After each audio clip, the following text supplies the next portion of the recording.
Hi friends, welcome to my frocks. ഇന്ന് ഞാൻ നമ്മുടെ പഴയ ഒരു ജീൻസിനെ എങ്ങനെ റീയൂസ് ചെയ്യാം എന്നുള്ള വീഡിയോയുമായിട്ടാണ് എത്തിയിരിക്കുന്നത്. അപ്പോൾ നിങ്ങളുടെ വീട്ടിലൊക്കെ ഇതുപോലെ ധാരാളം ജീൻസുകൾ പഴയ ജീൻസൊക്കെ ഉണ്ടാവും. ചെറുതായിട്ട് കീറിയതോ അല്ലെങ്കിൽ ഫാഷൻ ഔട്ടായതോ ഒക്കെ ആയിട്ടുള്ള ധാരാളം ജീൻസുകൾ ഉണ്ടാവും. അപ്പോൾ അത് കളയുന്നതിന് മുമ്പായിട്ട് ഇപ്പോൾ നിങ്ങൾ ഈ വീഡിയോ കൂടി ഒന്ന് കണ്ടു നോക്കുക. നമുക്ക് ഇതുപോലെ ഒന്ന് ചെയ്തു നോക്കാം. ചാനൽ സബ്സ്ക്രൈബ് ചെയ്തിട്ടില്ലാത്തവർ സബ്സ്ക്രൈബ് ചെയ്യണം. ആ ബെല്ലൈക്കൺ കൂടി ഒന്ന് പ്രസ് ചെയ്യണേ. ഇനി നമുക്ക് ഇതെങ്ങനെയാണ് ചെയ്യുന്നതെന്ന് നോക്കാം.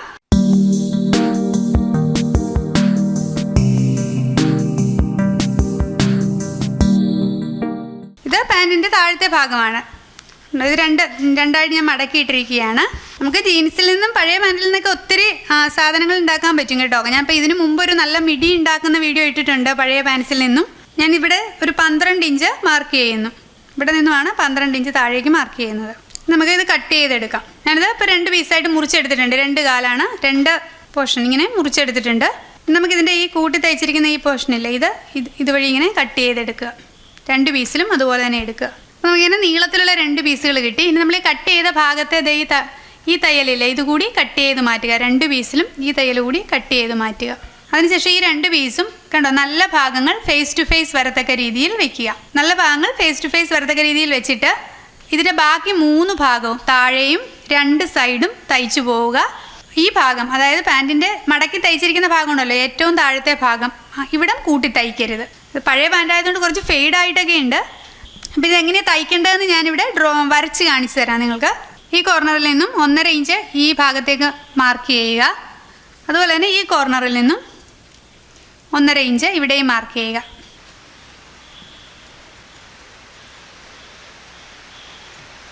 താഴെ ഇങ്ങനെ നമ്മൾ തയ്ക്കേണ്ട ലൈനാണ് ഈ വരച്ചിരിക്കുന്നത്. എന്നിട്ട് ഇവിടെ വന്നിട്ട് നമ്മൾ ഇവിടേക്ക് ഒരു ചരിവ്, ഇവിടെ ഈ 1.5 ഇഞ്ച് ഞാൻ ഇങ്ങോട്ടേക്ക് മാറ്റി മാർക്ക് ചെയ്തല്ലോ, ഇവിടെ ഒരു കോണ് പോലെ ഇങ്ങനെ ചരിച്ചിട്ട് വീണ്ടും സ്ട്രെയിറ്റ് ആയിട്ട് തന്നെ തയ്ക്കുക. അതുപോലെ തന്നെ ഈ പോർഷനിലും ഇങ്ങനെ ഈ ഭാഗം ഇങ്ങനെ ഒന്ന് ചരിക്കുക. ഇവിടം വരെ വരച്ചിട്ട് ഇങ്ങനെ ഈ മാർക്ക് ചെയ്ത മാർക്കിങ്ങിൽ ഇങ്ങനെ ഒന്ന് ചരിച്ച് വേണം തയ്ക്കാൻ.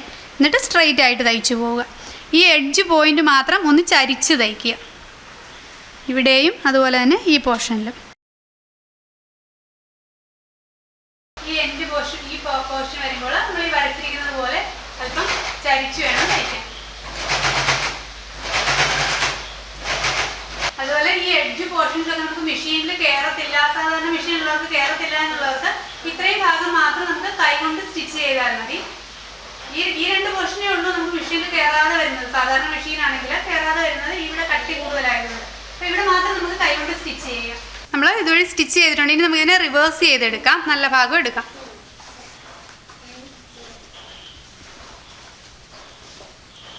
നമ്മൾ റിവേഴ്സ് ചെയ്തെടുത്ത് കഴിയുമ്പോൾ കണ്ടോ, ഇങ്ങനെയാണ് ഇരിക്കുന്നത്. ഈ സൈഡ് ഇങ്ങനെ ഇരിക്കുന്നതിന് വേണ്ടിയിട്ടാണ് അവിടെ ഇങ്ങനെ ചരിച്ച് തയ്ക്കാൻ വേണ്ടിയിട്ട് പറഞ്ഞത്. ഇങ്ങനെ ഇരിക്കുന്നു. ഇനി നമുക്കിതിന് 2 വള്ളി കൂടി പിടിപ്പിക്കാം. അത് നമുക്ക് ആ ബാലൻസ് തുണിയിൽ നിന്ന് തന്നെ കട്ട് ചെയ്തെടുക്കാം. ഇതേപോലെ ബാലൻസ് ക്ലോത്തിൽ നിന്നും 2 കഷ്ണം ഇതുപോലെ മുറിച്ചെടുത്തിട്ടുണ്ട്. ഇനി നമുക്ക് ഇവിടം കട്ട് ചെയ്തെടുക്കാം. ഈ പോർഷൻ കട്ട് ചെയ്ത് കളഞ്ഞിട്ട് നീളത്തിലാക്കി എടുക്കാം.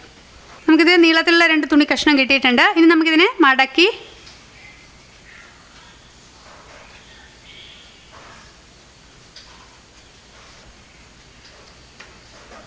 ഇങ്ങനെ മടക്കിയിട്ട് ഇതുവഴി സ്റ്റിച്ച് ചെയ്തെടുക്കുക. 2 പീസും ഇതുപോലെ സ്റ്റിച്ച് ചെയ്തെടുക്കുക.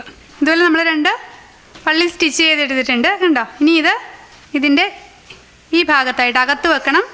ഈ ഭാഗത്തായിട്ട് വെച്ചിട്ട് ഇങ്ങനെ സ്റ്റിച്ച് ചെയ്യുക.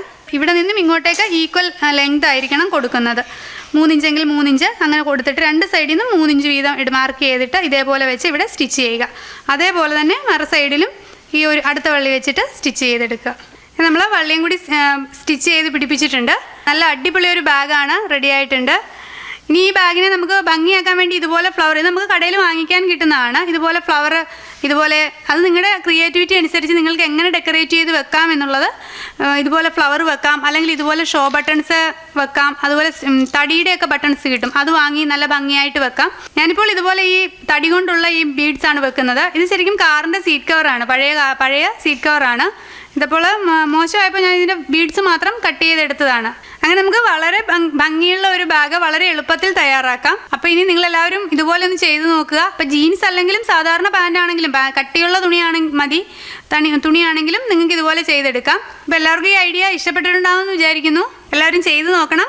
എല്ലാവരും കമൻറ്റ് ചെയ്യണം, ഷെയർ ചെയ്യുക, സബ്സ്ക്രൈബ് ചെയ്യുക. Thank you for watching.